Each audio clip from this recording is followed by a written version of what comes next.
Манай эртний өмнөх 40,000 жилийн тэртээ. Дэлхийн дулаарл бага хэмээр нэмэгддэг байв. Харин 1700-аас 2100 он хүртэл хэдхэн зуун жилийн дотор энэ өсөлт 4 хэм болсон.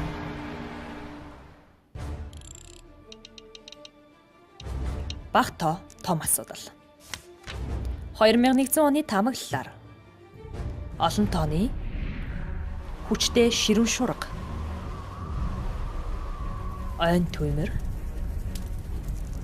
гангачиг,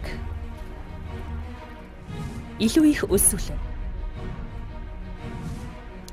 илүү их өвчлөл, 4 хэмийн дулаан, далайн түвшинг 1 метрээр дээшлүүлж, усыг бүлээхэн болгож, загас болон хавч өхүүлж, дэлхий 4 хэмээр дулаан болсноор эдийн засгийн өсөлт удаашрч,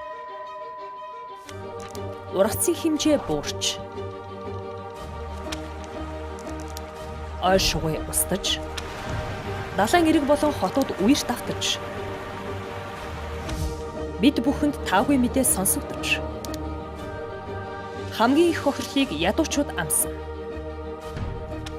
Яагаад гэвэл тэдний хоол хүнс хомс, ажиллаж амьдрах газар цөөн, өсвөлэн, сул биетэй тул өвчлөлт өртдөг. Бид бүхэн үүнийг зогсоож чадна. Яг одоо эхлэх юм бол шийдэмгий арга хэмжээ авцгаая. Нүүрс хүчил зарцуулдаг мөнгийг ногоон хөвжүүлдэг. Газар тариаланг цаг агаарт зохицуулж, 1 тэрлион үр өгөөжгүй төсвийн татаасыг хасч, ногоон хотуудыг байгуулснаар дулаан ялгаруулалт буурч, боломж өсч, үнсний аюулгүй байдал сайжирч, цэвэр агаар нэмэгдэнэ.